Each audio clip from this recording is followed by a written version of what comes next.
Abyssal Murmurs. Lately, I've been trying to send you stories every day, but I feel like a large number of people who have signed up almost never come back to listen to the stories. I don't know where that is. Make you unhappy. I hope to receive comments and suggestions from you. And if you find the video good, please give me a like to give me more motivation. For those who have not yet subscribed, don't forget to click the subscribe button and press notification bell to wait for the next story. Now let's get into the story. Story 1. Two of my closest friends, Trevor and Kevin, always loved to go on late-night adventures. I have so many fond memories going on creepy midnight exploration sessions with them, but I have some not-so-great ones as well. However, the worst experience was the night we went to Joyland Amusement Park in Kansas, an abandoned park surrounded by a somewhat typical suburban area. We lived only 10 minutes away from the park, so we figured it would be our next late-night destination. We always brought our Phoenix flashlights, backpacks, and boots whenever we went to places like this. Today, mostly everything in Joyland Amusement Park has been torn down, but this was back in like 2011 or 2012, and at that time, most of the buildings and rides were still standing. We pulled up on a side road next to the parking lot, since it seemed a lot less sketchy than pulling up into the parking lot itself. Then we figured we should just pull up onto the grass next to the woods by the park, because God forbid if a cop would drive down the road. Kevin led the way while Trevor and I followed behind, talking to each other, sometimes joking about how much more eager Kevin was to move ahead than we were. We kept our voices low, however, because we never knew if there might still be security in places like this. All the carnival shacks that once held concessions and games had now been ransacked, trashed with cans and bottles, and sprayed with graffiti. It was basically the scene that you would expect to see in an amusement park that had been abandoned for years. Even though the park was surrounded by suburbs, it was kind of encased in by woods in almost all directions. So instead of late-night traffic, all we heard were crickets and other night creatures. It added to the experience, because to be honest, all three of us in a certain way liked being freaked out. We walked into another carnival game stand, this one with the paintings atop still not completely worn away or graffitied over. It had some smiling cartoon character holding a dart gun, so I'm guessing it was some kind of target hitting game. Now it was just rubble and litter on the ground. Suddenly, there was the sound of a glass bottle breaking not too far away. When we turned in that direction, it became clear it definitely came from the bigger-looking building. Perplexed and kind of shaken, the three of us went in that direction. We stopped, probably 2/3 of the way there, when we saw someone standing in the corner of what was once called the Wacky Shack attraction.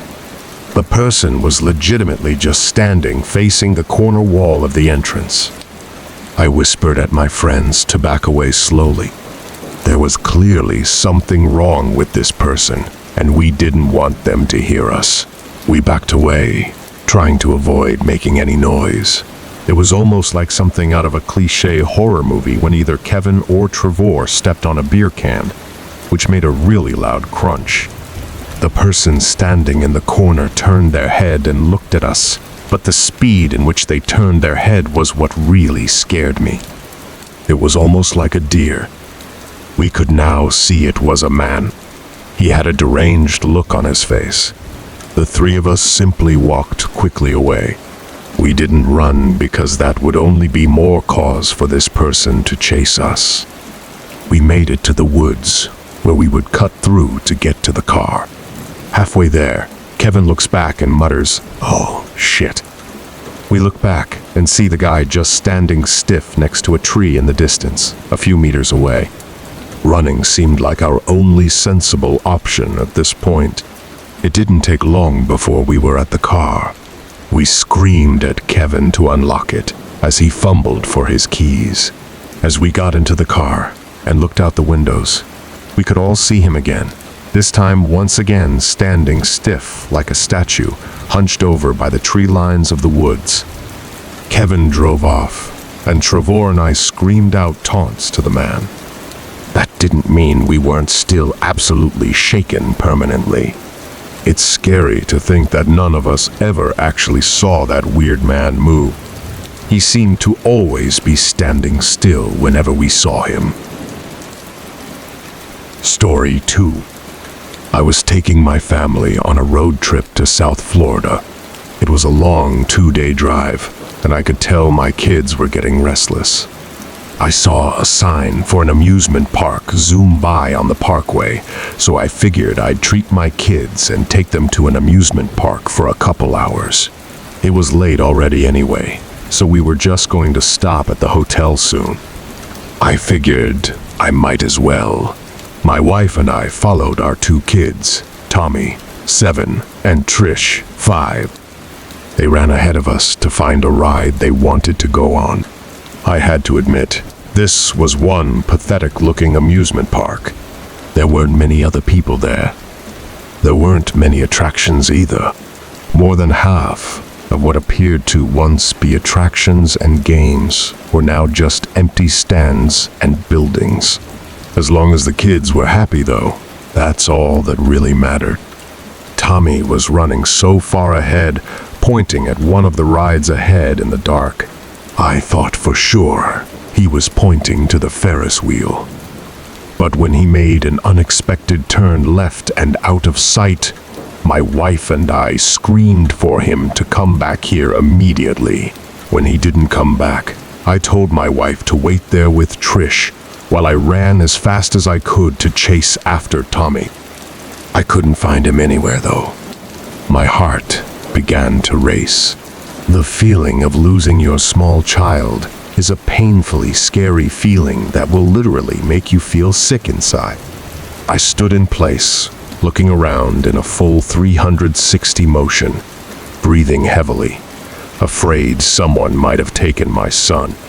I ran to the nearest worker I could find and gave them my son's description. They called on a loudspeaker for Tommy to come to the front entrance.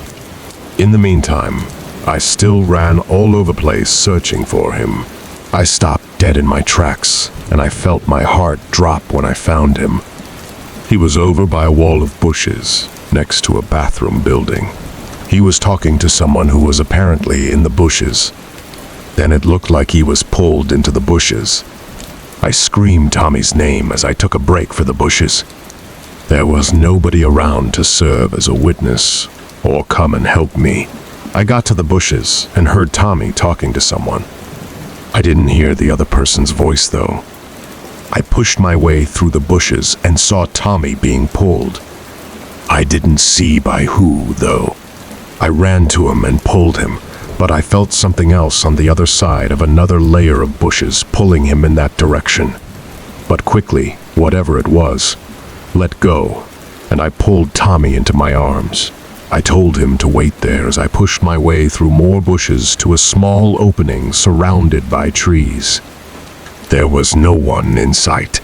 I had no idea how whoever it was could have gotten away that quickly. I still don't. When I got back to my son, I took him back in public eye of the park and put my hands on his shoulders, shaking him as I was asking him who he was walking with. He said he was following some guy named George. He said George was a lot older than him. I took him back to the front entrance of the amusement park and had him describe George to the workers. They said they'd keep a sharp lookout for him, and we promptly left the park. We went straight to a hotel, and the rest of our trip from there was normal, except for the fact that I couldn't get the incident out of my head. Story 3.